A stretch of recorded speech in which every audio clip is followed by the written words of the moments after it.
Hey guys, welcome back to the channel. This is a story about what if Deku saw the stars in your eyes part 1.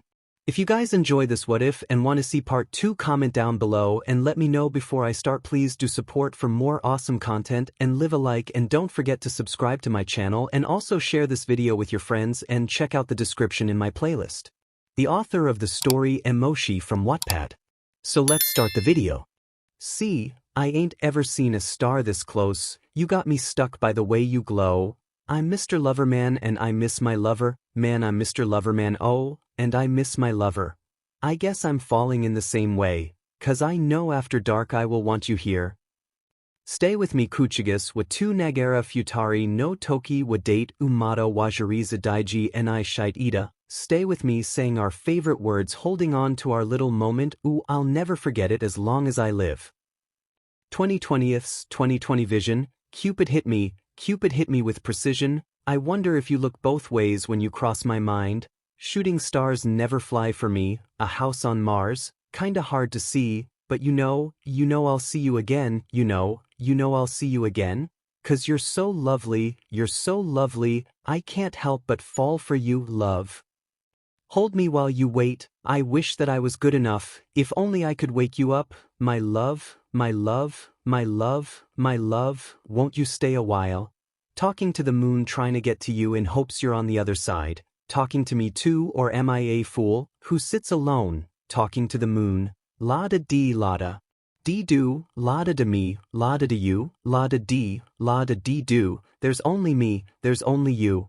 I'm so alone, nothing feels like home, I'm so alone, trying to find my way back home to you.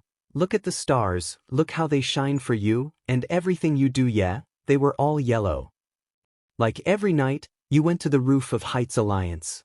It started off as an accident during your first year, but for some reason, every night subsequently, your feet would take you to the roof.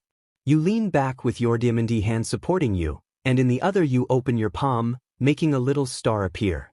You love to look at the night sky and watch as the star fell from the sky and into your hand, bringing down a favorite color star. You start to throw it up and catch it. Over and over and over again. You stop, take a long sigh out of boredom, and continue doing what you were doing. Creak. Your attention quickly moves to the direction of the noise. Mainly because you weren't supposed to be up on the roof, especially after hours. So you release the star and run to the other side of the roof, concealing yourself in the darkness. From the door, something or someone pops out of it. A bush. It was not in fact a bush, but your curly-headed classmate, whose hair resembled that of a bush. Izuku takes his last step off of the ladder and onto the roof. His eyes dart around the dark roof, and once he sees that no one is around, he sighs in relief and sits down. You weren't sure what he was doing, but you saw him hesitate and his mouth open. You knew words were about to escape his lips. It was obvious he didn't want anyone to hear what he was about to say, seeing as he came up in the middle of the night to the roof, which is usually isolated. So in respect of his privacy, you pop your head from the shadows. Midoriya. Izuku's eyes look over to you and widen as he closes his mouth with his hand. Y/M. What 𝑎𝑟𝑒 You giggle and point at your mouth. He looks at his hand and lets out a small embarrassed laugh. Sorry. What I meant to ask is, what are you doing here? You walk over to him and sit down beside him. I should be asking you that. You bring your knees up to your chest, seeing as I've been coming up here since first year. Izuku's mouth drops. Since year 1. Yep. You said, popping the P, and no one's caught you yet? You let out a small chuckle, yeah. Yeah. The two of you sit in the awkward, uncomfortable silence. Seeing as you're the kind of the person who'll sit in the back of the class and won't have a conversation with someone unless it's necessary, you've isolated yourself since the first day of school. And people like Mina have tried to include you in things, but you always declined, saying you had things to do. But it was mainly because social interaction was a pain. It's not like you guys aren't friends, but you're definitely not as close to him as Shoto, Tenya, or Achiko. Even Katsuki talks to him more often than you. So could I ask what you were doing up here? Izuku looks at you with a sad smile. Just things are getting difficult this year. He lifts his head up to the sky and continues. I'm supposed to make my hero debut after this school year ends, And without All Might, well, I'm not sure I'll be able to do it. You felt bad. Everyone knew how close Izuku's and All Might's relationship was, so Izuku was devastated when he passed away earlier this year. The male was still looking at the sky when you got an idea. You lean over to Izuku, who in result blushes furiously, and place a hand on his shoulder. Which star are you looking at? He gulps and points at the sky. That really bright white one. You look up at the bright white star and nod. You remove your hand and he continues his focus on the star until it disappears and he feels a warmth next to him. Look. Izuku turns his head to you and sees the same star that was once in the sky in your hand. Oh, how'd you do that? You laugh slightly. Seriously? It's my quirk, stupid. That's so cool. Where's my notebook when you need it? He mumbled the last part, but you still heard it, which led to you letting out your loudest laugh. You still carry that notebook around. That's so cute. Izuku blushes once more. Why, yeah, it's a hobby. Hey, we all have hobbies, and it's not hurting anyone, so it's nothing to be embarrassed about. He gives you a genuine smile. You're different than I thought you would be. You give him a smirk. I hope that's a good thing. It's a great thing. You felt your face heat up. Yeah, well, shut up.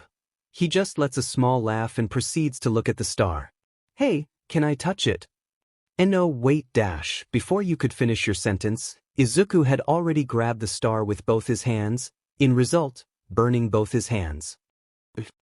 You release the star back into the sky, and grab his hands to examine them. You idiot, you grabbed a star with both your hands, a white star at that. He gives you sad eyes. Sorry, you sigh and give him a small smile. It's okay, you didn't know. You look down at his reddened hands. I'll take you to Recovery Girl first thing in the morning. He nods. Okay. He then looks down at your hands that are intertwined with his. Y/N, yeah. Are you gonna let go of my hands? You look down and quickly retract your hands. I wasn't on purpose. He gives you a smirk. Are you sure? You woke up to a loud knock on your dorm room door. You squeeze your eyes tightly and roll over as you snuggle into your blanket. Yeah. It's Midoriya. Your eyes shoot open. CRP. Recovery Girl, you get out of bed groggily. Give me a minute. I'll be in the common room. Yeah. After taking your sweet time and getting ready, you meet Midoriya sitting in the common room talking to Achiko and Tenya. Good morning, Midoriya. He gets up from the couch. Oh, Y/N. Good morning to you. You give him a small smile and Tenya walks up to you. I hope you had a good night. Yeah. That's good. Yeah. Are you gonna eat breakfast? No. You know breakfast, it's the most important meal of the day. To stay energetic all day, you need to eat breakfast. And Tenya starts making hand movements. You shake your head slightly. No, I'm all right. Izuku noticed your uncomfortableness and stepped in. Ida, I think it'll be best if Y/N and I head out now. Tenya nods. Yes, I would not wish to hold you back. Tenya then turns his attention to you.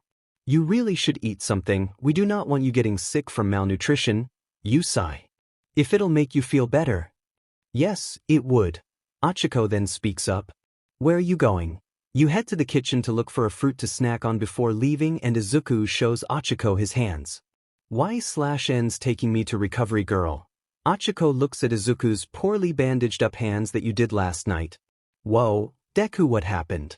You step from out of the kitchen with an apple in your hand. I burned him. And you take a bite out of it. The two who were sitting on the couch looked at you, along with your other classmates who were in the vicinity. Izuku decides to set things right. Not on purpose. It was my fault anyways. You sigh before taking another bite of your apple. It really wasn't. I should have told you beforehand. You throw the core of the apple away. I feel really bad about it. Izuku walks up to you and puts a hand on your head, forcing you to look at the ground, not being able to see his slightly red face. Don't be. Like I said, it was my fault. They do say curiosity killed the cat. Without looking up, you replied. Yeah, but satisfaction brought it back. Izuku removes his hand from your head and gives you a questioning look. Is that seriously how the saying goes? You give him a small smile. Yep. The awkward silence that filled the air was so tense that it resulted in Yu and Izuku bursting into laughter. Mina, who was sitting at the dinner table, turns around in her seat and places her hands on the back of her chair. And when did this happen? Izuku, being oblivious, like always, attempts to answer her. Oh, last night on the dash. Would you look at the time, we got a 𝐵𝑜. Unknowingly, you grab Izuku's hand and pull him out the door. On the way out, you yell at him. You idiot. You were about to tell them that we were on the roof last night, weren't you? Izuku shrugs. Yeah, why? We're not supposed to be on the roof in the first place. Izuku makes an O shape with his mouth. Oh yeah. You shake your head and continue to walk to the main building. /n your hand. You look down at your hand, which is once again intertwined with his unknowingly. Shut up. Izuku smiles softly and you remove your hand, feeling heat creep up to your face. Why do I always find myself wanting to hold his hand? Mina jumps out of her chair. They're totally dating, Tenya rebuts. No, they're not. Mina gives him a side eye.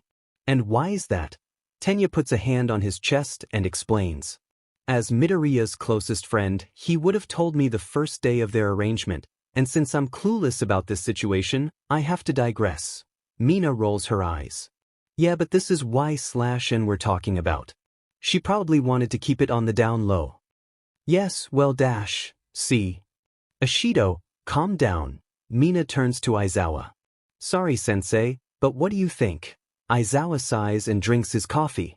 I think it's not my place. She grumbles and pouts.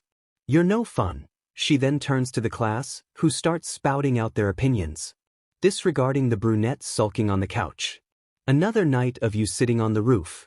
/n. You turn your head around frantically and shush Izuku. We're not supposed to be on the roof. He giggles, which sends your heart fluttering, and sits down beside you. Sorry, I'm just excited. You huff your breath. Yeah, I didn't expect you to actually accept.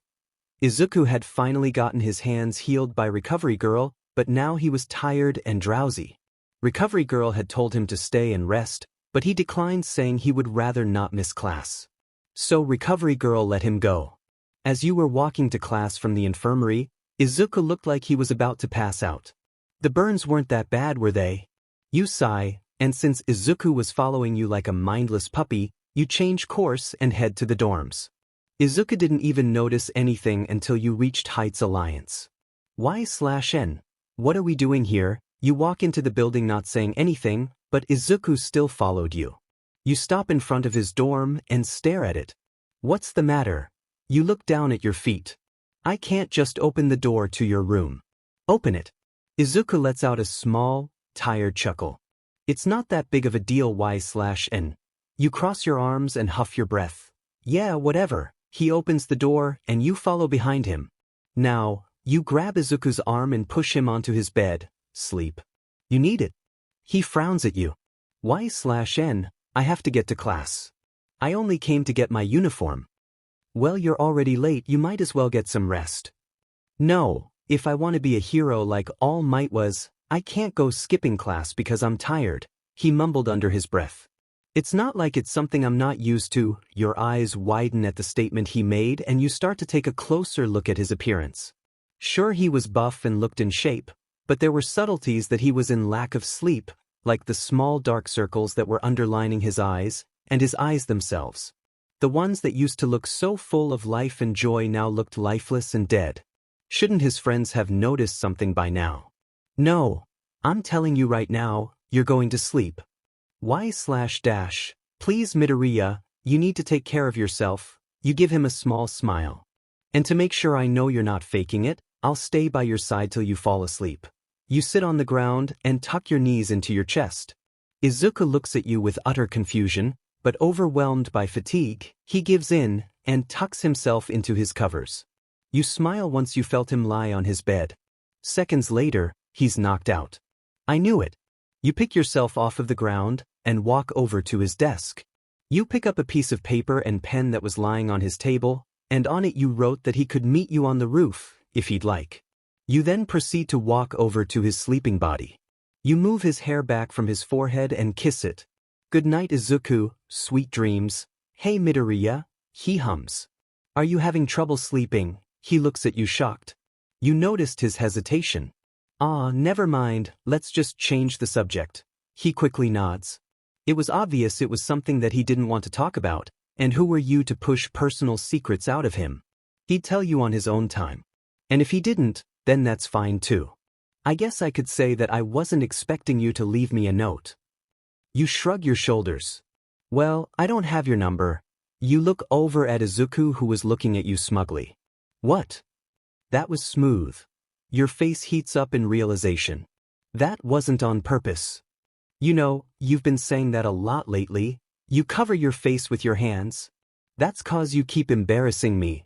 Izuku chuckles. Sorry, I just like seeing your reaction. Whatever, gimme. He looks at you for a second confused, but then hands you the favorite snack that you told him not to come on the roof without. You sigh, but take the snack nonetheless. Yes, but no, your phone. You wanted my number, right? Izuku takes his phone out of his pocket and unlocks it. Actually, you wanted my new dash. Before he could finish his sentence and hand the phone to you, you take it from his hand. Just give me the DMN thing. He puts his hands up in defense. My bad, my bad. Here. And you handed him two phones, one turned off, and the other unlocked with the contacts open. He looks down at his phone. 𝑦/N-𝑑𝐿, I didn't think you were the type of person to use emojis. He couldn't help but think it was cute.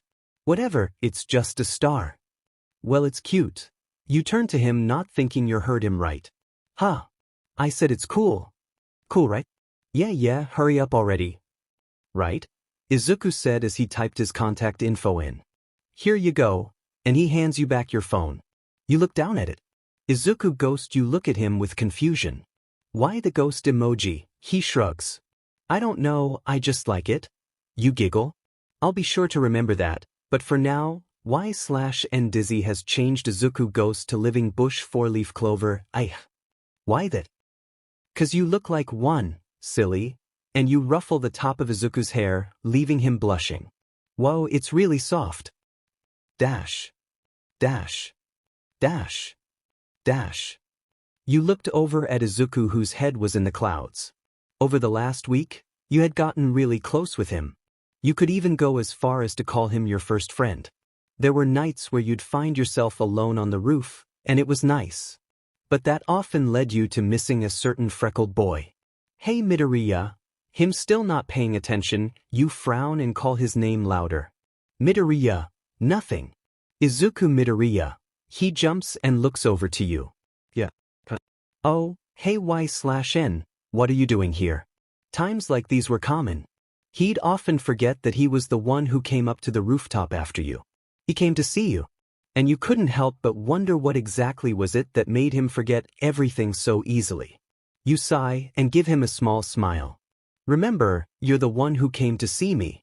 You said you had something to ask me. Everything clicks in Izuku's mind, and he shakes his head in disappointment. Oh, my bad. You're right. His lips twist as if he's contemplating his choices before speaking. 𝑦/N, do you have a dream? A dream, he nods. Yeah, like something you want to do after high school. Putting a finger on your chin, you face the night sky.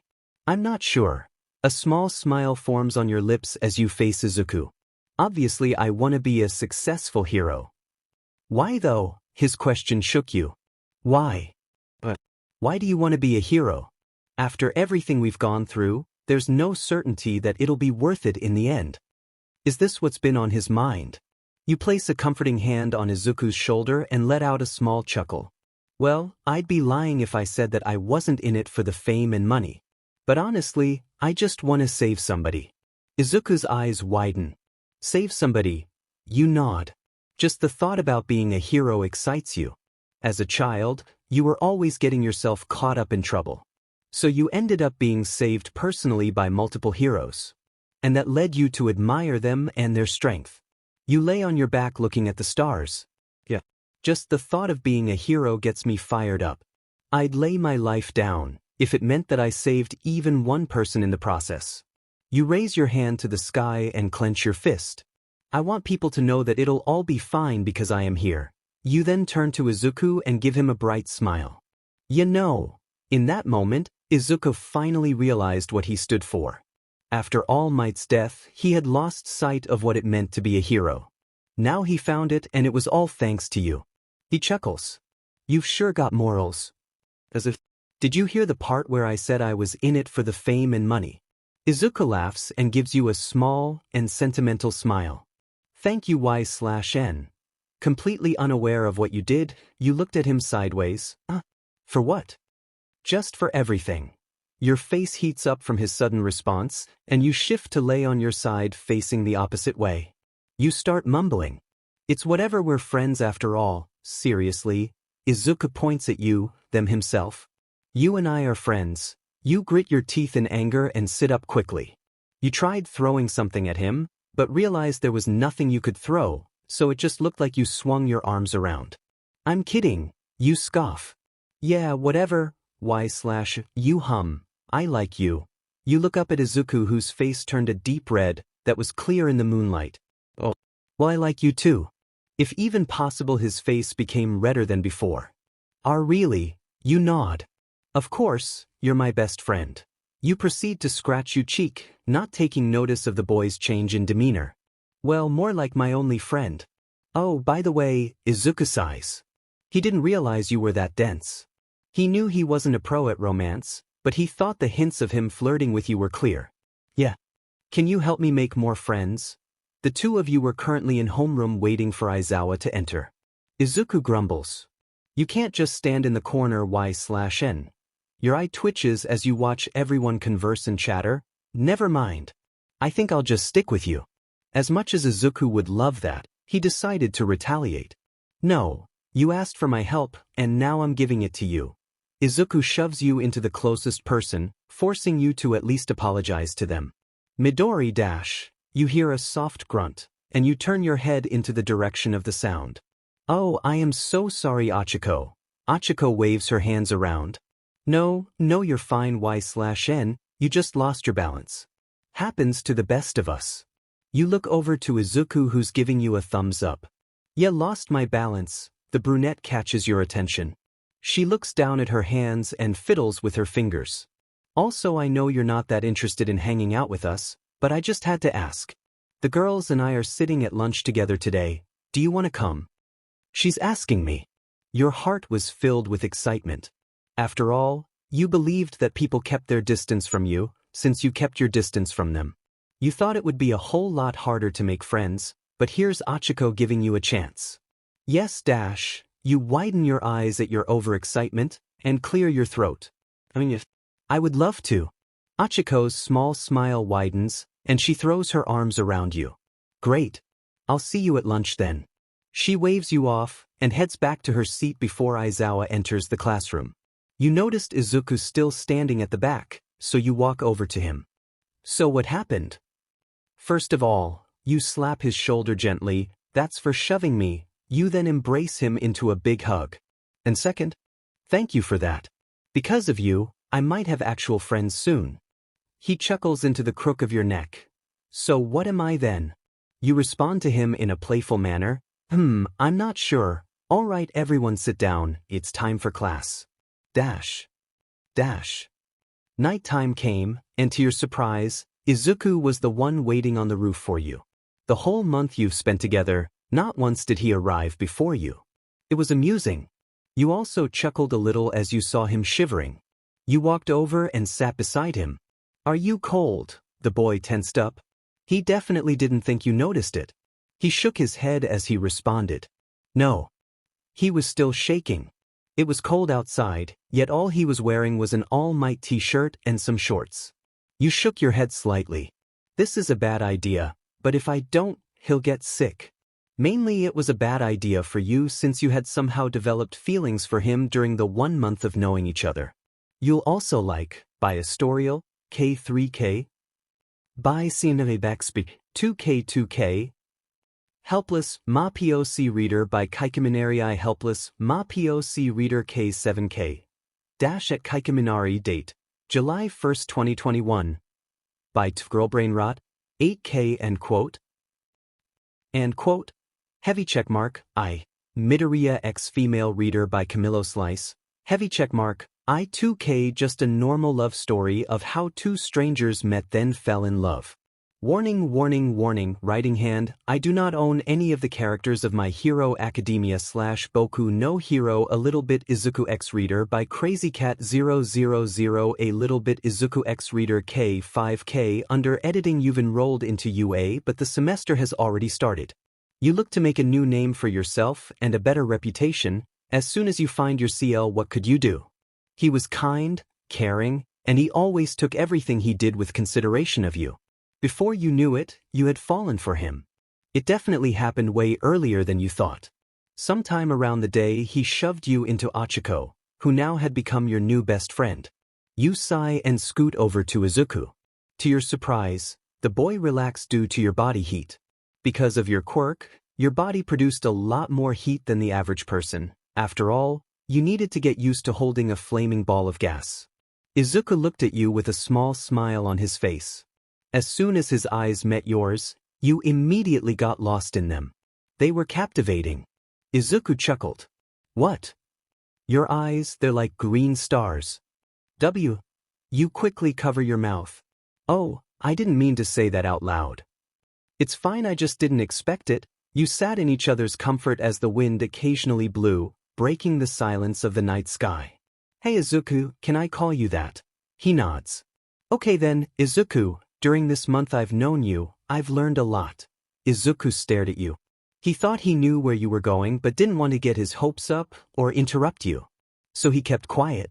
How to make friends, how to become a better person, and how to, you made random hand motions as if he could read them. The boy laughs. Y/N, what you're doing right there, isn't a real word. You rubbed the back of your neck. Yeah, I guess it isn't. Okay, let me do this right. You take a deep breath. Izuku Midoriya. I like you. Romantically. Izuku sat there dumbfounded. Did the girl he liked actually say that she has feelings for him back? Are you serious? You chuckle slightly at his characteristically nature. Would I lie about something like this? Oh. I like you too. Before he could finish his sentence, you grabbed his shirt and pulled his lips to yours. You broke the kiss. That's all I needed to hear. You watched as Izuku's smile turned into a smirk and he grabbed your face and pulled you back in. Soon Izuku parted his lips from yours and you relaxed into his arms as he wrapped them around you. The two of you were always most comfortable when you were around each other. There was no stress, no barriers, nothing. You could just be yourself. You would take any chance you could at your freedom with Izuku. However, nothing lasts forever, it would all have to end soon. And you both knew it. But for right now, the two of you decided to stay in the moment, not letting any time pass you by. You would be laughing about the funny moments you've had during your week. The ups and downs and the right nows. It was all yours to share. And no one would take that away from you. Are you serious? Y/N? You chuckle as Mina shook your shoulders back and forth. Yes, we've been going out for 2 weeks now. Mina gasped and started running after you. And you didn't tell me before. Since Mina was chasing you, you had to call for backup. And there was only one person you could trust. Calling on Achiko. The girl came running in and stopped right in front of Mina. Here. Achiko stood in a T-pose position that made Mina step back. Dang it. You laughed as your plan worked and threw yourself into Achiko's arms. Thank you. Achiko giggles as she rubbed your back. No problem. You had finally told your little friend group about your relationship with Izuku. Subsequently to Achiko, who already knew since you told her the day after it had happened. The girl on the other side of the phone congratulated you as tears slipped from her eyes and her breath hitched. However, she wasn't the one to ruin a great friendship over a boy. The two of you depended on each other to make it through life. You wouldn't know what to do with yourselves if you ever lost the other. So she'd stand in the background hoping for the best for both people. And within that same hour you told your friend group, it seemed like the entire school knew about it. Tenya was disappointed that he didn't know right away, but respected your opinion to keep it a secret from the others for a while. Finally school was over and you would get to see Izuku. You barely saw each other that day since everyone kept keeping you from each other with their questions. You walked up to Izuku and jumped into his arms. Hey! He dug his head into the crook of your neck. Hey! I missed you. Me too. Ugh, Fking lovebirds. You turn to see Katsuki glaring at the two of you. Izuku releases you from the hug and walks over to him. Don't worry, Kaken, I'm sure you'll find someone too. Wah, I don't need someone, you Demon Deku. Izuku places his hand up in a defense position, chuckling nervously as Katsuki continuously makes random threats at him. Come on, Y/N, let's go. You turn to Izuku, who called out to you and grabbed your hand, running away. I wasn't done. Get back here, you dash. Plus you turned around and waved your class goodbye as you ran away with Izuku. Bye guys, have a good day. I'll kill you both. Achiko, along with the rest of the class, ignored Katsuki and waved your back. Have a good day, Y/N. You eventually left the building and stood in front of the school with Izuku hand in hand. So, where to next? Izuku gives you that smirk you loved oh so much. You'll see. As Izuku grabbed your hand, the two of you started to walk down to your destination. Obviously you were in the dark about it since Izuku said it was a surprise, but you trusted him well enough. While you walked, your eyes darted all over the place. You couldn't help but to anticipate your location. Are we there yet? You asked Izuku. The boy let out a small chuckle with a hum. You're like a little kid, Y/N, so lively and full of energy. Only with you and Achiko. And that was the truth. While you seemed to be more outgoing, the only people you could at the moment wholeheartedly trust would be Achiko and Izuku. However, much less to your disliking, Mina was starting to warm up to you. Really quickly. There was a reason you tried to keep your distance from everyone, including those three. You just couldn't say it right now. But if you could go back and change everything, you would. Yeah, you look really close with Uraraka. You nodded rigorously. Yup. She even convinced me to tell you about my feelings. I have her to thank for everything. Izuku gripped your hand tighter with a bright smile on his face. Well, looks like I have to go and thank her for that. I guess you do. You chuckled slightly. Your mood slightly dropped, but Izuku failed to notice it. But Izuku, there's something I need to tell you. We're here. You sighed as you stopped your words and looked over to the direction Izuku was talking about. I guess today just wasn't my day. Apparently he had taken you to a carnival. So how about it, wanna go on a date with me? You smiled slightly at Izuku. You're supposed to ask before taking me there, silly. Well, he dragged you to the entrance. I wasn't taking no for an answer. And so, you and Izuku rode every ride you could. From the fastest roller coasters to the rides meant for children, the two of you went on them all. Izuku, let's go on that one, you said as you pointed to the sky screamer. The one he had been avoiding all day. Izuku smiled. In all honesty, he was a nervous wreck. Sure, he had been in the air a whole lot while doing hero work, but unlike his body, he wasn't in control of roller coasters. But as long as you were happy, he was. So the two of you strapped yourselves in and waited for the ride director to check you too. He gave the okay for yours and Izuku's straps and went off to the next couple. However, as he left, Izuku started fidgeting. You looked over to your boyfriend and he looked as nervous as he was in his first year. Izuku, you placed your hand on his. Are you okay? The boy composed himself and turned towards you. I'm fine. Just a bit nervous, he said as he slightly chuckled. You sighed. You could read him like a book. If you didn't want to ride this one, you should have told me. He rubbed the back of his neck shyly. I watched as your eyes lit up.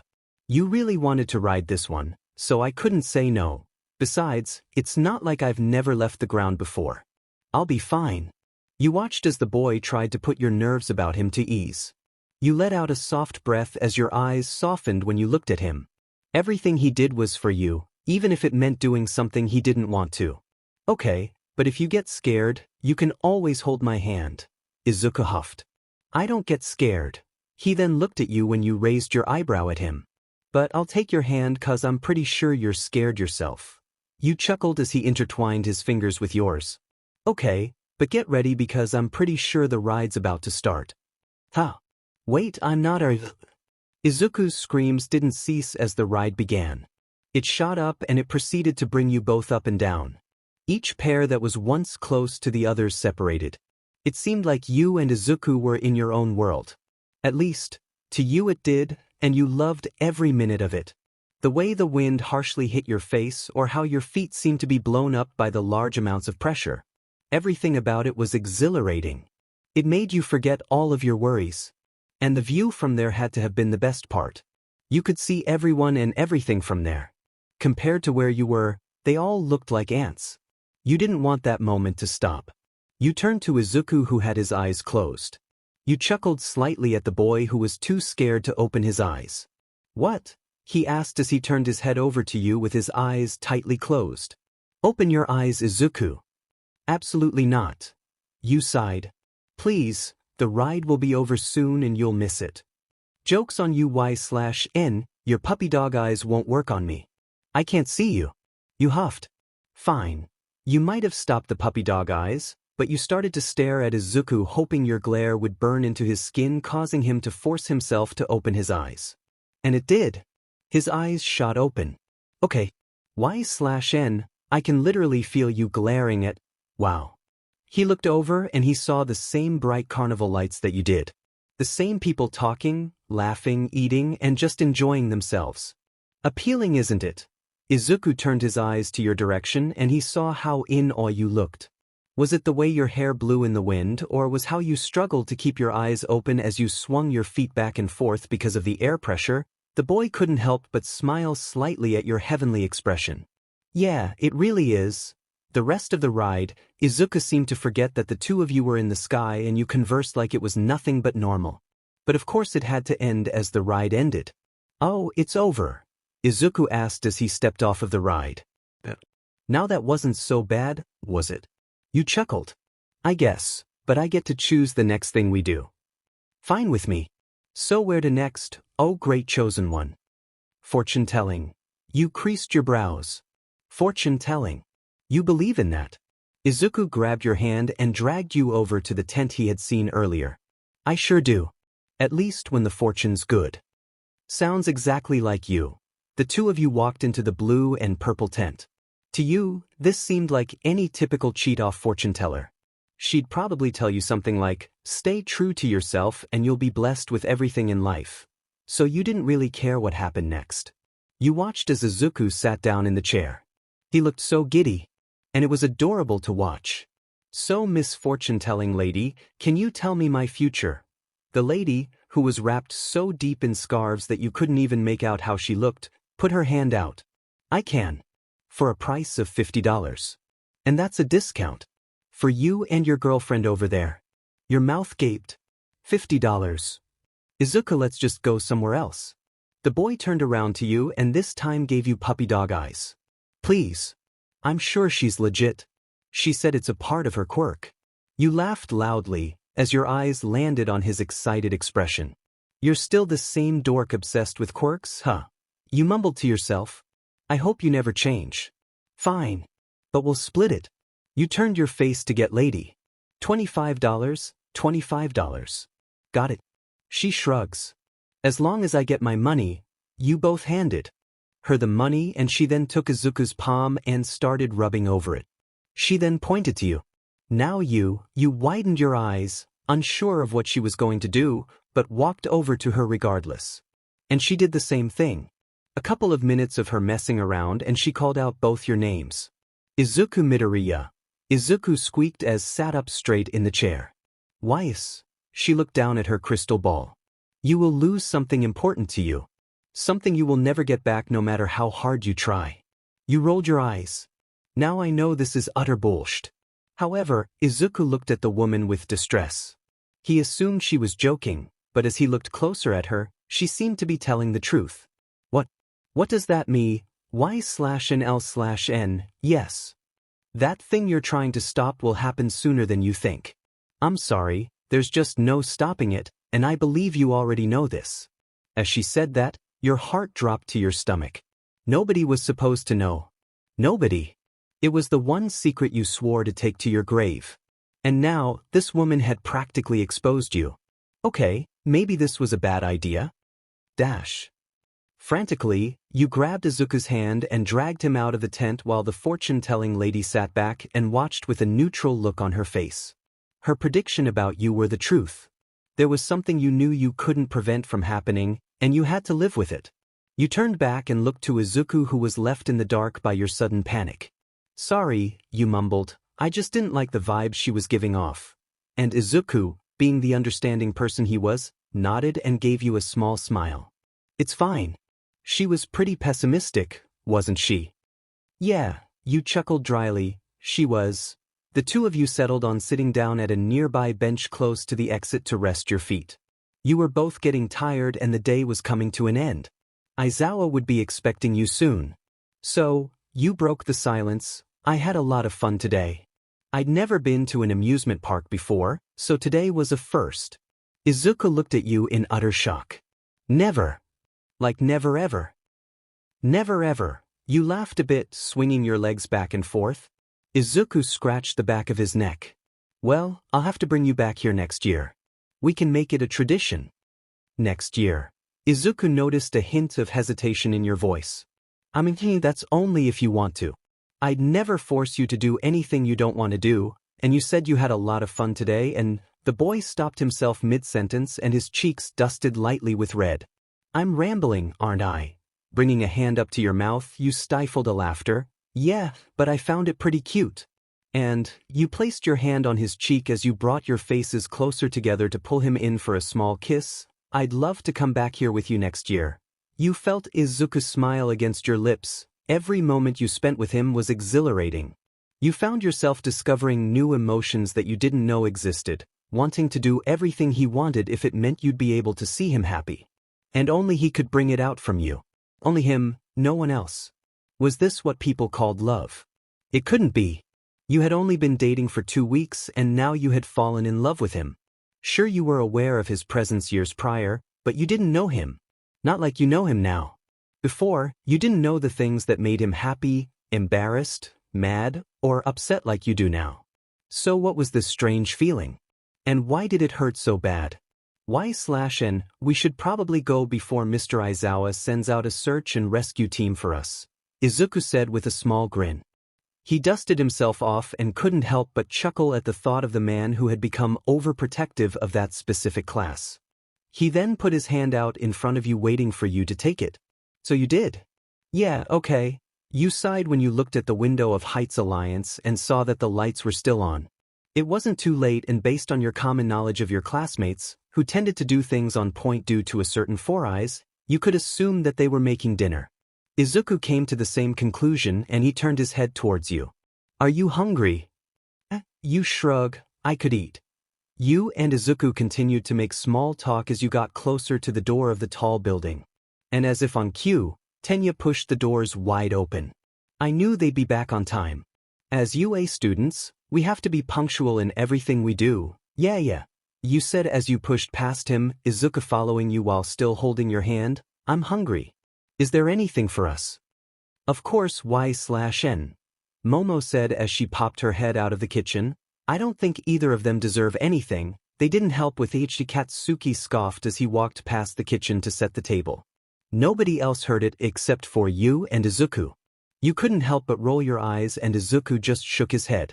But before you could anything back, Mina came walking towards you with a pep in her step. Just by looking at her, you could tell that she was interested in knowing what happened after you and Izuku dashed out of the classroom. But that would have to be a full story for another time. During dinner, the class tried to interrogate the couple, asking where you went, what you did you have fun? The basics really. Mina even asked if Izuku was treating you right. When she thought over her question and who she was talking about, she laughed at herself for even doubting it. Everyone was having a great time, except for Achiko.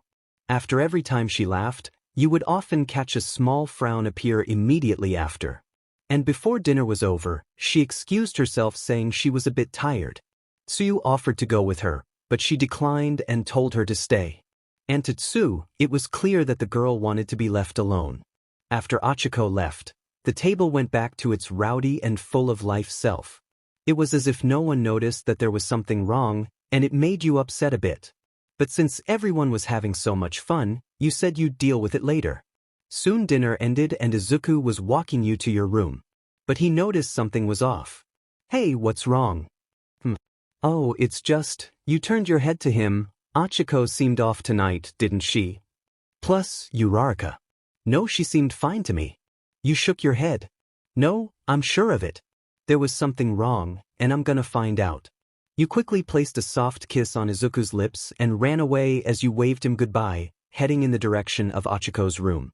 "Good night, Izuku, see you in the morning." Izuku had no idea what was going on, but he was just glad that you were getting out of your shell more. "Yeah, good night. Sweet dreams." Arriving in front of Achiko's door and slightly out of breath, you knocked lightly. "Hey Achiko, it's me, 𝑦/N, can I come in?" You softly knock on Achiko's door and place your ear against the door. Nothing. Another soft knock. "Hey Achiko. Are you okay?" Now there was a little ruffling, but you didn't think much of it. You sigh and begin to turn around until you hear the creak of a door slowly opening. Behind the door, you see bright brown eyes signaling you to come in. You let yourself in and follow Achiko and finally sit down beside her on the bed. You take one good look at her and could see that she was breathing heavily. "There's something wrong?" you asked. She shakes her head. "Nope, I'm just tired." You nodded. If she said so. You looked around her room and saw a very recent picture. "Is this?" You got up and picked the photo off of her desk, right underneath the bulletin board of photos that she had stuck on there. And there it was. The picture of the first day you had met Achiko. You didn't know that from that day on you would know just about everything about the girl. Or that she kept a camera on her everywhere she went, taking photos of everything. It was one of the things you loved most about her. "Yeah." She smiled softly. "It's a picture of your first day eating lunch with us." The girl chuckled as she stood up to stand beside you and get a closer look at the picture. You were so shocked at the camera and had no clue. You nudged her slightly. "Well, what was I supposed to do when I saw a bright light shine in my eyes? Do you still have it?" "Of course I do." And Achiko pulled out her camera from her back pocket. You just stood there watching her until you couldn't hold it in anymore and started to burst into a fit of laughter. Seeing her do that, you were immediately reminded of Izuku and his hero notebook. Not soon after, the brunette joined in the laughing fit. It got to the point where the two of you were just saying random things that were not even funny, but it kept the fit going. Minutes later, you were both on the ground trying to catch your breath. You were happy. Not only had you managed to cheer up your best friend and get her mind off of whatever was troubling her, you were able to do the same for yourself. You finally took one last deep breath and stood up. "Well, it's getting late and I should probably go to my room." "Wait." Achiko grabbed your hand softly and gave you a bright smile. "Let's have a sleepover." "A sleepover?" In your 3 years of high school, you had never, ever been invited to a sleepover. And here you were being invited to one by your best friend. Of course your joy had gone through the roof. Achiko giggled at your excitement. "Okay, get your stuff and come and meet me back here." You nodded and ran out of the room excited. It felt so surreal. But before you went to get your things, you wanted to see Izuku first. And it seems like he had the same idea because once you ran out of the room, you almost immediately bumped into him. Izuku chuckled and wrapped his arms around your lower back. "Calm down, just where are you going 𝑦/N? His placement made shivers run down your spine. "Oh, I was coming to see you." Yeah. "Well?" He leaned down and gave a kiss to your forehead. "Why are you coming to see me?" You smiled gently at his tenderness. "Achiko invited me for a sleepover with her." Izuku's eyebrows lifted in a pleasant surprise. "This is your first sleepover, isn't it?" You sighed in disbelief while looking at Izuku. He was so attentive it was attractive.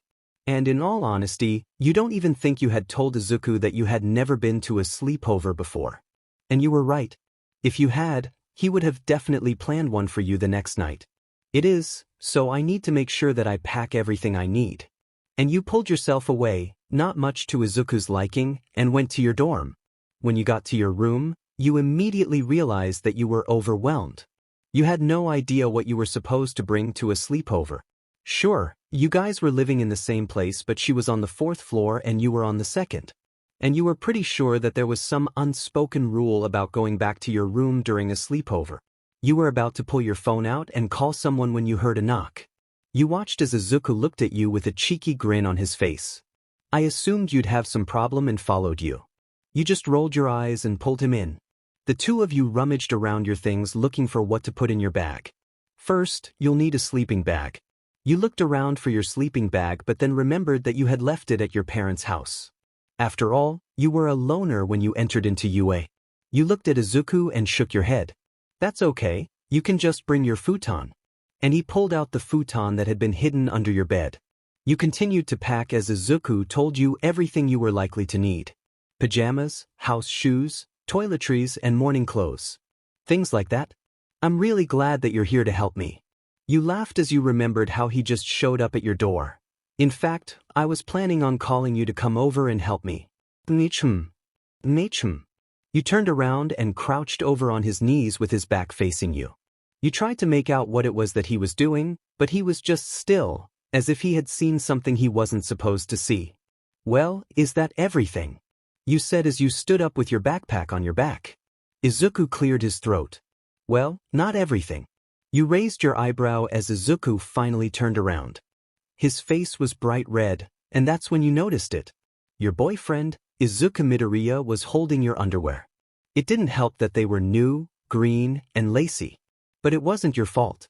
How were you supposed to know that the store was celebrating their 10-year anniversary and you had just so happened to be their 10,000th customer, meaning you got a free matching set of underwear chosen by their most highly ranked sales associate? It also made matters worse, given that green was Izuku's favorite color. You didn't want it, so you just threw it in with all of your other clothes, but just your luck. Izuku found them. You felt your face heat up in embarrassment, and when Izuku noticed this, he apologized profusely and stated that when he was going through your things he saw something green that looked cute, and well, of course it wasn't his fault, but just it didn't matter because your anger turned into rage. Izuku Midoriya. I'm sorry. You look at Izuku with a lump in your throat. The boy was kneeling in front of you with his hands resting on his knees and a small knot on the crown of his head. I'm sorry. You apologized as you frowned looking at the boy who was in pain.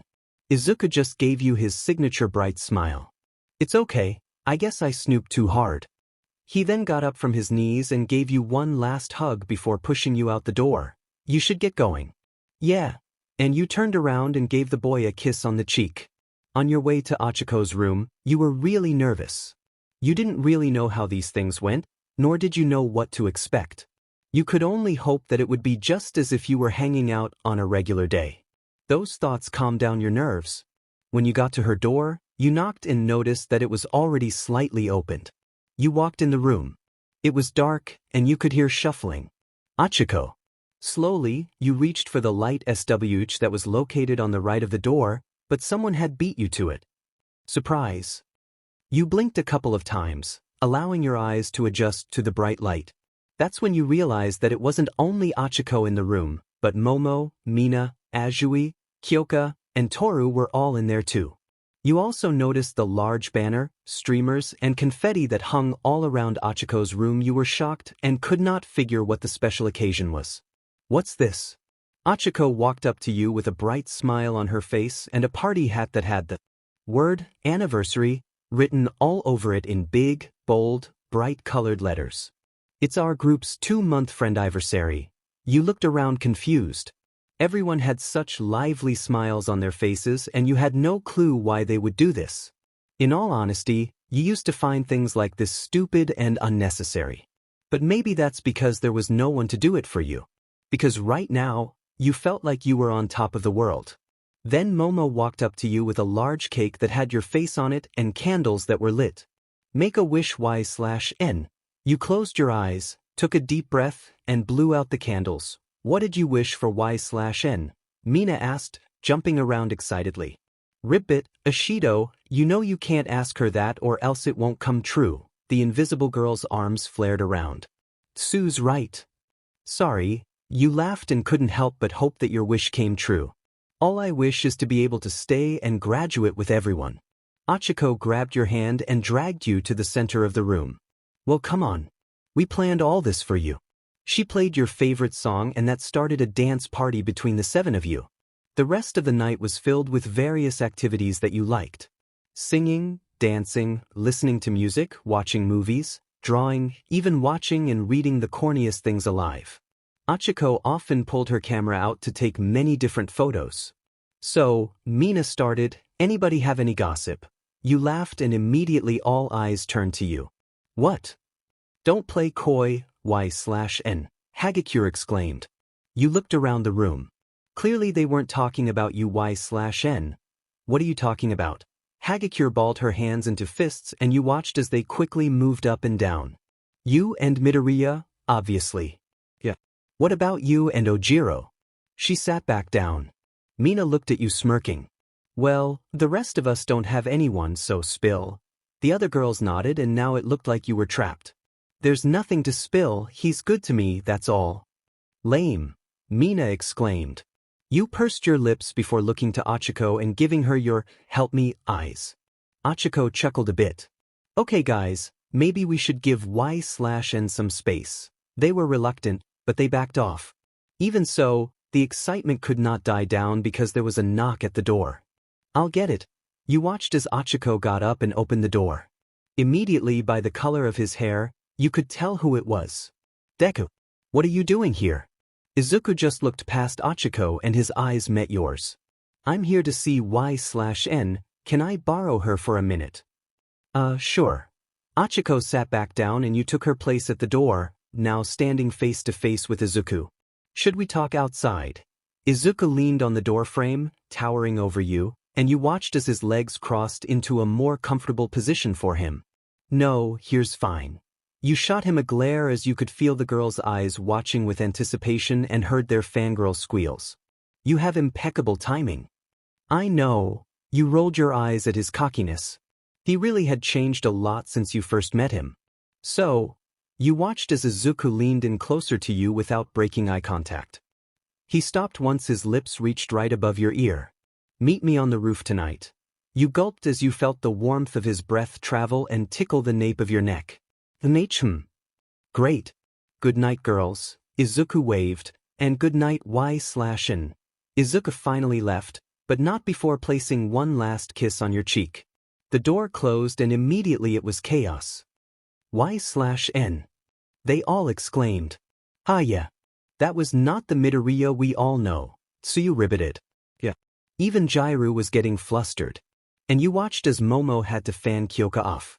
Her face was as red as a tomato. You laughed a bit, well that's just how he is with me, and looked over to Achiko and she too looked stunned, just like the bunch. You too, Achiko. The girl, who was previously staring into a world of nothingness, had her vision solidify and she looked at you. I'm just shocked, and she was. They were right. That wasn't the Izuku they knew and gotten used to. Almost getting swept up in her delusions, the thought of the Izuku she had just seen being Toga crossed her mind. But Toga was in Tartarus with all of the other love, so that was impossible. Before you had started talking to Izuku at the beginning of the year, Achiko was the closest girl to him. And this caused many people around them to assume that they were dating, but Izuku always denied it. Unfortunately, she could not help but feel a bit of jealousy that you had taken that spot from her. When she first noticed this, she felt like she had been the placeholder for you until you were ready to break out of your shell. But as she got to know you better, she came to understand that was not the case. You were so kind, just like he was, and the two of you were meant for each other. Nothing could get in between that. It was clear to the brunette, she needed to let go of her feelings for Izuku Midoriya. No matter what. It was currently 5 in the morning and the night came to an end. You watched as the girls slowly closed their eyes, one by one, falling asleep. Until it's only you and Achiko left awake. Thank you so much, Achiko. The girl, who was half awake, half asleep, groaned. What do you mean? I've never had anything like this before, so thank you. Of course, Y/N, the girl slowly sat up and grabbed a hold of your hands. It's what friends do. And you laughed as you watched her immediately pass out.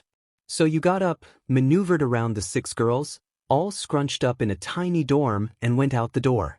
You looked left and right checking the hallways to see if Aizawa was still up doing his nightly hall checks. But it was 5 in the morning, there was no way that he would still be up, right?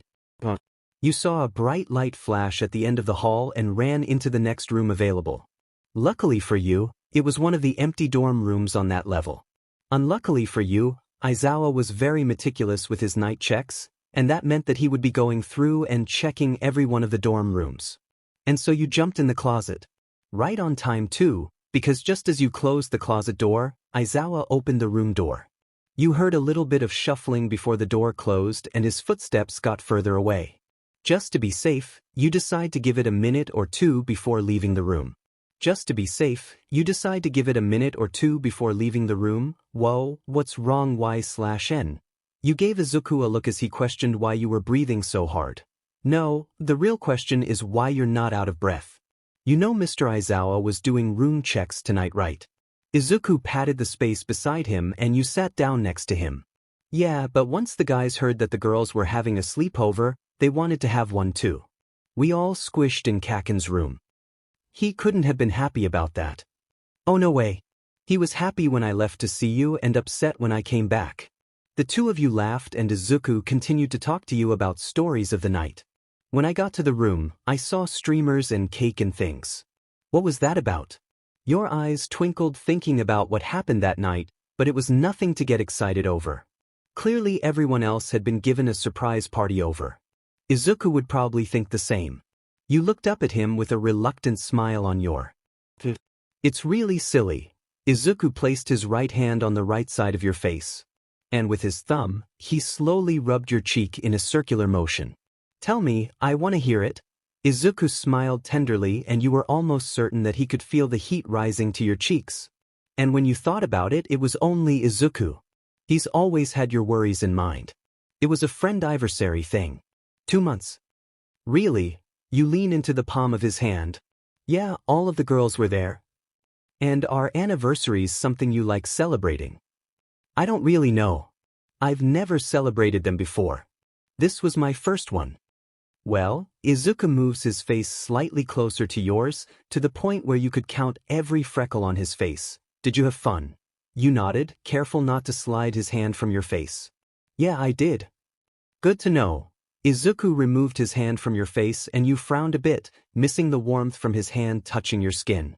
The two of you sit in silence as you look up at the morning sky. It was almost 6 a.m. and that meant that the twinkle of the stars would slowly be overpowered by the shine of the sun. If someone were to ask you if you liked the sunset or the sunrise better, you would have a hard time answering that question. But you were certain that a star the size of the sun should not have a time when it appears more appealing than the other. To you, the sun was the prettiest star out there. You couldn't wait to meet it one day. Suddenly, you felt a breeze and you sneezed. A cough followed, much more hoarse than usual. Your body stiffens as you feel yourself move towards the direction of Izuku. Izuku doesn't break his stare at the sunrise. I'm kinda cold. You smiled and lay your head on his shoulder. You know that he was just trying to warm you up. But in case he actually was cold, you brought down a star from the sky to warm him up. Izuku watched as the star came down from the sky with glitter in his eyes. As usual, the fanboy was still there whenever you used your quirk. You can bring down a star during the daytime too. You giggle. Izuku, if I couldn't I would be kind of useless during any time but night. He shook his head. That's not true. You can still use combat. You've been training your body a lot more these days. You agreed. Yes, but that's just so I can use my quirk for a longer time. And so my body can be more resistant towards the exploding. I think I can withstand it with just a few burns now. Yeah, you nodded. The boy was excited for you and you watched as he sat up straight waiting for you to tell him more. Izuku knew how much the weakness of your quirk made you feel less than, but now that you were making progress, he could see that you were in a better place. Of course, I still have a lot to go but it's a start. And it's a great one. Izuku grabbed both of your hands and you looked him in the eyes. I'm so proud of you, Y/N. You felt your heart beat a bit faster and your face contoured into a frown, because of guilt. In front of you was a man you could not believe was yours. But here you were, lying to him. People often said that your most treasured blessings and regrets came near the end of your life. Was this it? Izuku leaned towards you to place a gentle kiss on your lips. And when you felt his smile against your lips, you couldn't help but return it.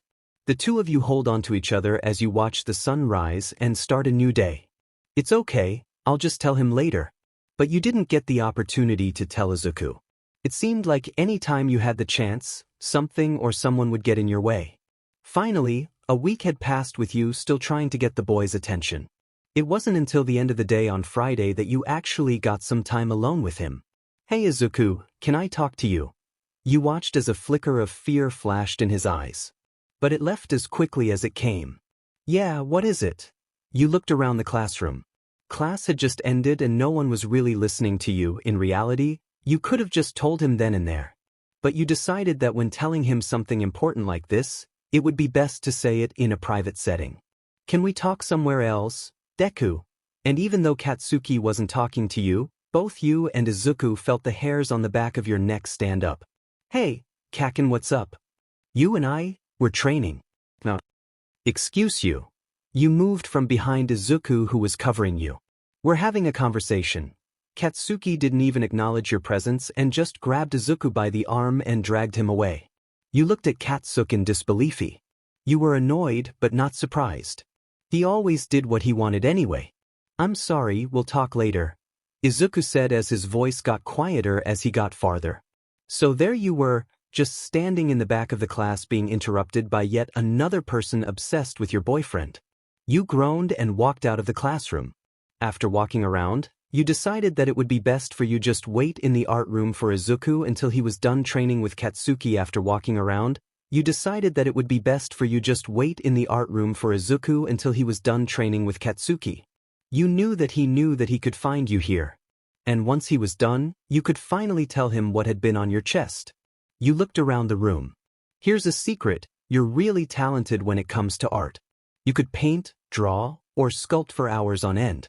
To you, art was your biggest stress reliever. And as any good artist knows, it could also induce it from time to time.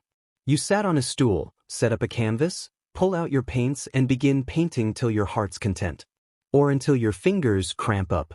You didn't even notice it, but the place you've painted is familiar. Only to you, that is. The colors of blue, white, and a light hue of yellow were splattered across the canvas. The painting looked like it was in motion. Light seemed to shine off of the portrait from the wet streaks of paint that covered the canvas. Until the painting developed into maturity, everything would appear to be splattered across the board. But every drop all had its place where it belonged in order to make the piece come to life. You would turn away for a second to recollect yourself. And once you looked back at your art, it was complete. And you were reliving everything that happened in that specific moment. In that hospital room. Your canvas was a portal of those memories. You could feel the cool breeze of the window on your face. The way the hospital gown would gently caress your skin as it mimicked the movement of your hair. You could even recall the exact moment when the anesthesia wore off. And the sharp pains from the ℕ that was inserted into the vein of your left hand coursed throughout your body. It was all so vivid. Just seeing the painting of the hospital window in completion brought all of those feelings back.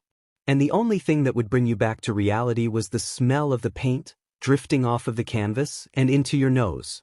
You placed the brush down and took a step back. Wow. Abruptly, you turned your head to the sound of the voice. You watched as Achiko stood at the door with a tender smile on her face. It looks like a photograph. Appealing. You turned back to face the canvas and nodded. Your voice came out meekly as you said this to yourself. It practically is. Achiko walked closer to you and pulled up a chair. Can I sit? You gave her a look of approval and she sat down. What you didn't know was that Achiko had a reason to come here today. She had been noticing that something was going on with you all week and wanted to help you. Because it's what you would have done for her. Y/N, I feel like there's something you've been wanting to say all week long. You look up at Achiko. You nod at her and that when you see it. Her eyes, they're so welcoming. And a warmth, one that you haven't felt in forever, was just exerting from her. I'm sick. And with those two words, tears slowly fell from your eyes. You're sick. Something you knew, but refused to acknowledge. You covered your mouth. Because without it, anyone who was left inside the hallways would hear it. Hear that with every breath you took, it was interrupted by the loud sobs that attempted to escape from your mouth. As you sat there crying, soon, that warmth that you felt radiating from Achiko would now encapsulating you. The girl sat there and she cried. She cried. And cried. And cried with you. Until you felt whole. I'm sorry Mr. and Mrs. L/N, but your daughter cannot be healed. You watched as the color on your parents' face drained through the soundproof glass. Earlier that day, you had coughed up BLD from late primary school. You would have coughing fits. The fits were always nasally and congested, But never BLD. Still, you went to see many doctors, but no one could ever tell you what was going on. Many assumed that it was dust, others thought it was the result of pollen allergies. But no matter how much your family cleaned the house, or how often you stayed inside during pollen season, the fits did not stop. And so it got to the point where you were put on medication from 5th grade in order to minimize these fits. The medicine did work. You would have these fits less and less. That was until your last day of secondary school. School had finally ended and you were excited to get back home and see your results to see if you made it into UA. You opened the envelope in your room and saw a projector of All Might congratulating you. You were so excited to the point where you thanked the holographic video over and over again. It ended, but your excitement was still there and it caused you to jump up and down all throughout your room. And then it happened. A coughing fit, which hadn't happened for months, appeared. But this one appeared to be more serious than the others. Your parents ran into your room only to see you crouched on the floor while desperately looking for air. All in a small puddle of BLD. Frightened, they ran you over to the hospital, where they finally found out what the problem was. Tuberculosis.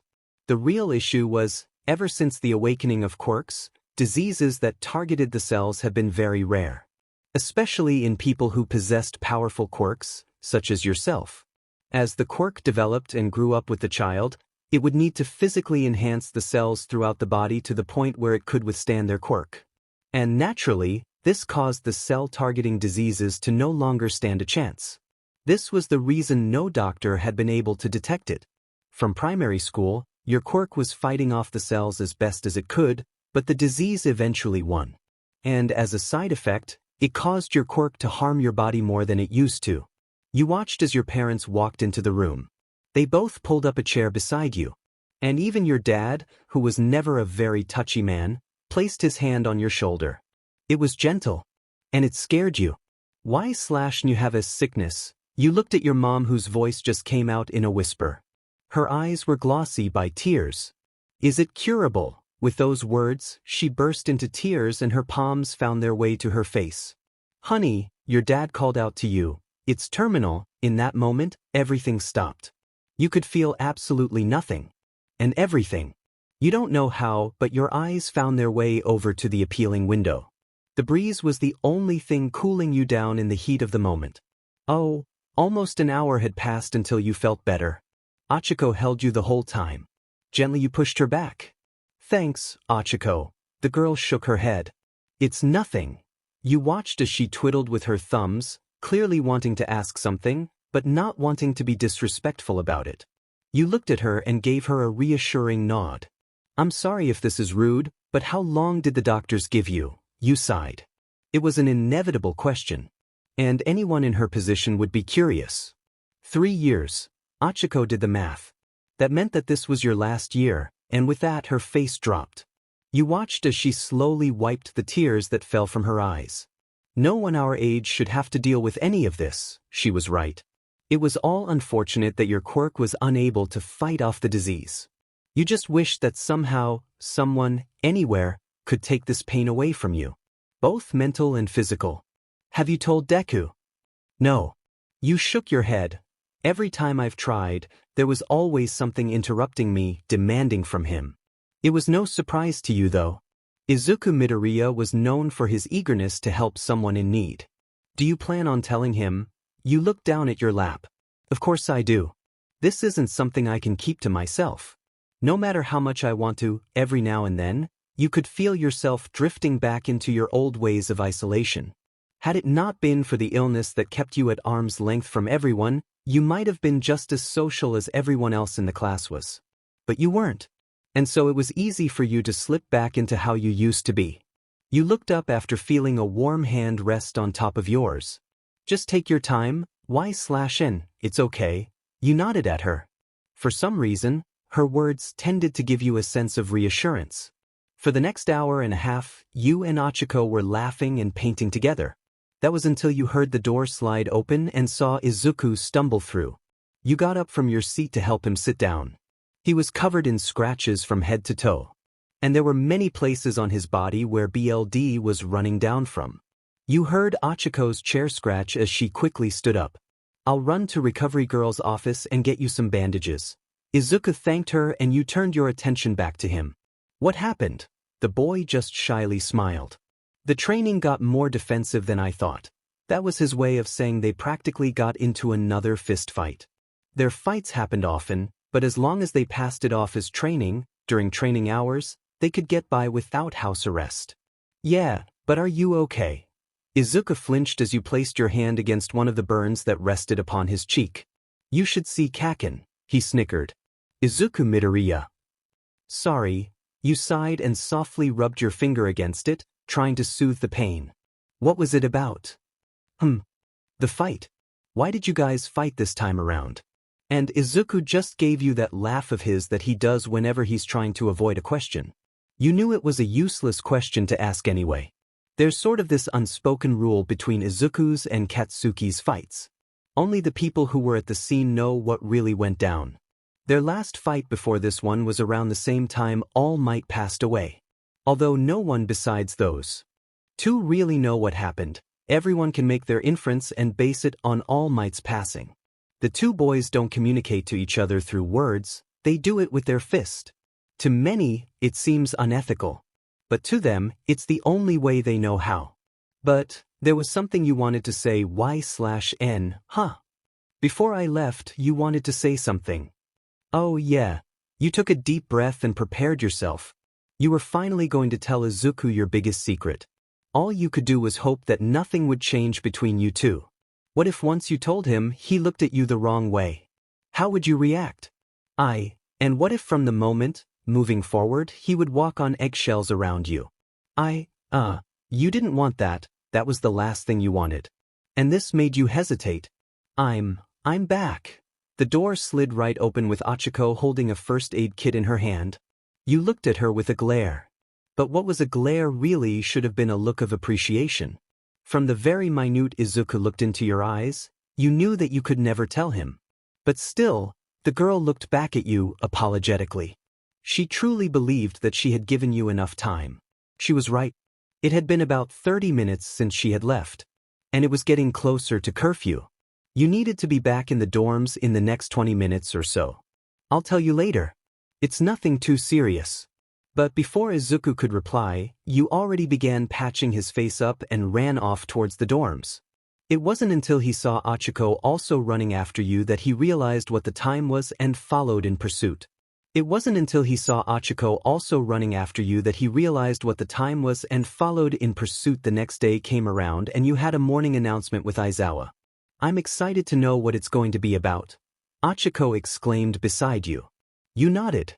Yeah, we haven't had many announcements this year. As everyone was settling down, you could hear a conversation from your right. You glanced over and it was Aijiro, Denki, Hanta, and Katsuki conversing. Yeesh. Bakugo, what happened to you? The blonde practically screeched. Aijiro added his input.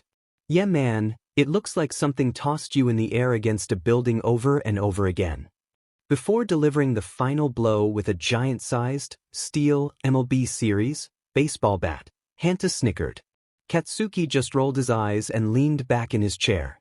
Oh my god, get away from me. Leave me alone. But of course, they didn't. You laughed quietly to yourself. Izuku really did do some damage to him. Aizawa finally entered the classroom, quieting everyone down. Alright. He turned around and wrote something on the board. It wasn't until he moved onto the side when you heard cheers all around the classroom. On the board was written the words, "Third year's field trip." Aizawa stepped up to the podium and gave the class a small smile. Congratulations. You've all made it this far. You deserve it. It's not like this was your first field trip ever, but still. You were just as excited as the rest of the class was. Izuku looked over at you and leaned to whisper. I'm excited. Are you? You looked back at him with a bright smile. Yeah, I am. This field trip will be much better than the summer one during your first year. Everything will be perfect. Dash. You looked around your room in disbelief. Why do I have no clothes? You exclaimed. Izuku, who was hidden underneath a pile of your many t-shirts, looked at you and scoffed. Really? He said, throwing one he liked at your face. You caught it and threw it in your no-good pile. Yeah. Well, none of them are good enough. The boy rolled his eyes. He had suggested shopping many times to you, but you refused. You didn't want to buy more clothes that you knew would just sit in the back of your closet. You groaned. Now you were getting flashbacks to the sleepover. You looked up at your clock and gasped. You were shocked at how much time had passed. You now only had 5 hours until you had to be on the bus. It had been 2 weeks since Aizawa told your class about the field trip. And while the trip was for all hero course 3rd years, the classes would be separated into different locations. Class 3A, which had now been labeled as the stronger class, based on test scores and combat statistics, would be visiting number 3, Rabbit Hero, Mirko, Private Hotel Training Ground. While Class 3B would be visiting number 5, Kamui Woods, Lacquered Chain Hotel Room and Board. It was surprising to know that you would be split up, since that has never happened before, but you were 3rd years now. Suddenly, you remembered the time and shooed Izuku out. The boy was so focused on all of your affairs that he hadn't even picked out what he wanted to wear on the bus. Fine, Izuku got up. By how reluctant he was, you could only assume that he was actually comfortable underneath that pile of clothing. You nodded and stepped over a bunch of your things. You got closer to the door to lead him out, until he came up from behind you and placed a small and tender kiss on the nape of your neck. See you on the bus, Y/N. Ladies and gents, Izuku Midoriya. He already knows that you're weak when it comes to affection of any sorts, but the ones like those get you especially good. Instinctively, you placed your hand exactly where his lips were a second ago. You looked up at him with a flustered glare, but he just gave you a cheeky grin in return. The boy pranced out of your room with his hands behind his back, trying to hold in his laughter. You closed the front door and stood there. All you could do was slightly rub the back of your neck, hoping to get rid of the fluttering feeling that was coursing throughout your whole body. But alas, that didn't work. In fact, it only made it slightly worse as your brain impulsive imagined it was Izuku behind you, rubbing your neck. Now you could once again feel his lips on the back of your neck as his hands slowly, but steadily, traveled down your body. His breath was as warm as sunlight. And there was now a slight, no. You stood up straight and vigorously shook your head at that thought. Running over to your bed, you knew that there was no way you're getting that bag packed now. Hours later, you were getting knocks at your door and calls from your phone. As you looked at the time, your eyes popped out of their socket, your heartbeat started faster, and broke out into a sweat. Simultaneously, you had fallen asleep. And now you had less than an hour to pack your bags. Izuku Midoriya. He's gonna be the death of me. Of course it wasn't his fault, but you just felt like blaming him. You quickly rose from your bed and headed to the front door. Hey Y/N, are you almost read? Whoa. Achiko stopped mid-sentence as she took in the state of your room. To her, nothing was organized and everything was just lying on the floor. But to you, everything had their own specific pile and corner. The girl rolled up her oversized pink hoodie sleeves and tipped her pretend hat. Okay, let's get to work, girl. Your eyes glistened at her when you heard those words and almost jumped into her arms. Thank you, you exclaimed. The brunette smiled at you, and in less than 30 minutes, you were able to put everything together. She even managed to find you outfits that you actually liked. She left after you thanked her, and you quickly grabbed your things and ran onto the bus. Out of breath. Took a seat. You didn't even notice who you were sitting next to. What the CRP? Who told you to sit here? Your ears perked up as you heard his voice. Bakugo. The boy just looked at you in an obviously, sort of way. As you were stumbling onto the bus, you thought that seat was an empty pair. You didn't expect him to be squishing himself into the very far inside of the seat. He didn't even have carry-on bags or anything in his seat, just him. You turned around and 5 seats behind you was Izuku, smiling. He scooted over in his seat and patted the space next to him. You gave him a look in return and gathered your things. You can have this seat back, Bakugo. I'll go sit next to, is everyone on the bus? You looked up at the man who had just interrupted your conversation. Aizawa was now standing in the front of the bus.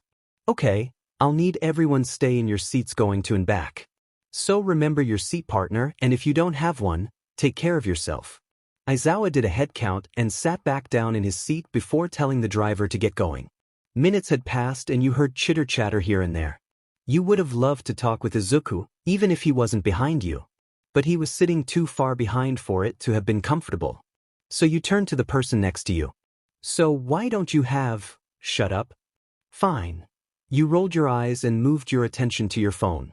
You noticed that you had just received a text from Izuku. "Living bush 4-leaf clover, I saw what happened. Y/N, are you okay? I know how Kaken can be. Y/N, dizzy, I'll be fine. Izuku, Tabi. I can take care of myself." You smiled to yourself. Izuku was always paying attention to you, even if you were 5 seats away. You were smiling and laughing to yourself as the two of you were engaged in a conversation. That was until the bus reached an area where there was no service. So sighed and pulled out your headphones and went to your offline playlist. Only a couple songs had passed by until you heard a muffling voice from your right. You paused your music and turned to see Katsuki's attention on you. "Did you say something?" "I guess you're not totally lame." You were confused about what he was talking about until he pointed at your phone screen. You tapped the screen and noticed that he was talking about your music. The song "Moonlight on the River" by Mac DeMarco was currently playing. You didn't know Katsuki would even be into music. You thought he was all anger and sass. "Yeah, I love this song." Plus he hummed in agreement. For the remainder of the bus ride, you talked Katsuki's ear off. And to your surprise, he didn't stop you. He even responded to you sometimes. And you were pretty sure that you saw a smile on his face many different times. Dash. The bus finally stopped. Using this time, you took the second to look out the window on Katsuki's side. From top to bottom, the hotel and lodging was covered in a cream white and royal purple. It was very modern with many glass windows and doors, but mesmerizing nonetheless.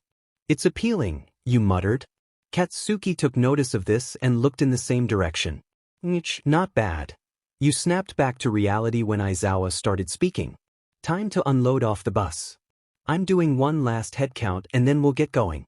The class ran off the bus excitedly as Aizawa counted them one by one. While it was mandatory to stay with your seatmate, Aizawa never said you couldn't mingle with others. "Bakugo, let's go." The blonde didn't even bother to ask where, he just muttered, "Okay," and followed behind you. You slightly giggled to yourself. "I think I'm going to have a new friend by the end of this trip."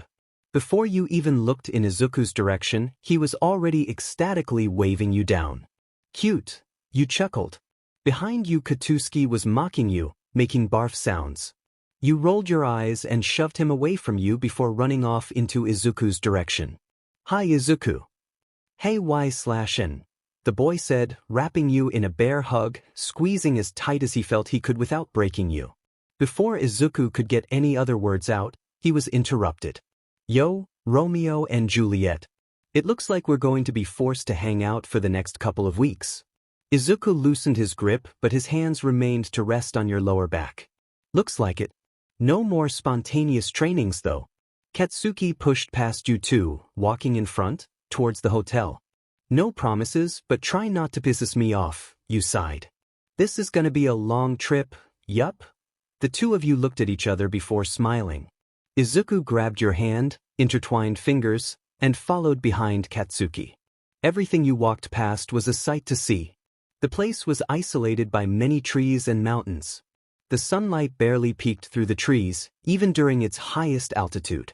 Looking around, you realized that everything was so close to each other, leaving you to see all the activities that you could do. Heck, there was even a beach. "It really is pretty. You want to take a dip?" You looked over to Izuku, who had noticed your lingering gaze on the beach. Your eyes twinkled with stars as you imagined you and Izuku hanging out at the beach. Together. Alone. It was all well until you realized that Katsuki would have to be there too. You groaned internally, but who was he to stop you from having the dream life with your boyfriend? "Yeah, I do." Izuku nodded, mentally taking note. You could only imagine how many mental notes he has just lying around in his brain. By the time you had gotten to the lobby of the hotel, you were greeted by none other than number 3 rabbit hero, Mirko. Still holding on to Izuku's hands, you could feel his body tremble with excitement. "Hey you guys. Really psyched to have you here." Eager, the class cheered. Mirko laughed knowing that everyone was such a big fan of hers. "I know we're all excited, but there are a few rules that need to be followed." Aizawa leaned over, telling the 𝑚OSHI that he had already told everyone the rules. But the rabbit believed that it was best to reiterate them one last time. 1. No going out after curfew, which is midnight. 2. Always stay with your partner. And 3. Never, and I mean never go past the red line in the forest. 𝑚OSHI placed an emphasis on this rule, causing everyone to shiver internally. Immediately she noticed the mood shift and attempted to lighten it. There's no big thing after the line, it's just where we create our gear and experiment its effects. She slid over to Aizawa and jokingly nudged his side with her shoulder. We don't want any lawsuits from accidents. Right, Eraser? Adhering much to his character, the teacher groaned, ignoring her comment. Students, just follow these rules and everything will be fine. In any case, everything else is a free-for-all. Just don't get killed. Please. Shoving his hands in his pockets, Aizawa walked away to his room. Already knowing what to do and who they wanted to hang out with, the students separated into groups, leaving Yu, Katsuki, Izuku, and surprisingly Shoto, standing in 𝑚OSHI's lobby. Izuku became aware of this and turned to the boy. Todoroki, where's your partner? Shoto shrugged his shoulders. I also sat by myself. Well, you can be my unofficial partner, Izuku said, grabbing Shoto and bringing him to your group. Once Shoto had gotten situated, Izuku made the suggestion that everyone visits the beach you saw earlier. You all agreed and went your separate ways to get ready. Arriving at your room, you took notice of the door being cracked open. Intrigued for its reason of being opened, you slowly pushed the door until you saw Achiko and Momo setting their things up. Seeing you, their faces lit up. They were surprised that they had another roommate since everyone was supposed to be paired with their seatmates. Hey, you're our roommate too, 𝑦/N, Achiko said, greeting you with a hug. The three of you conversed until you told them you had plans. You invited them to join you, but Achiko and Momo declined, insisting they had other things they needed to do. Maybe we'll catch up with you though, Momo suggested. You agreed. That'd be awesome. You put on your cutest swim dress and went on your way to the beach. By the time you had gotten there, Katsuki already had a chair propped up and was lying down underneath the shade of an umbrella. Curious as to what he was doing, you walked over. Hey Bakugo, what are you doing? Lying down. And doing what? You watched as a tick mark appeared on Katsuki's head. Playing dead. What do you think I'm doing? He's quick to anger.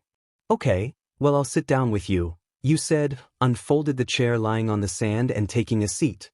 You were sitting on the right side of Katsuki and the umbrella was on his left, meaning you were sort of just lying in the sun. Katsuki sat up to get a sip from his drink when he saw this.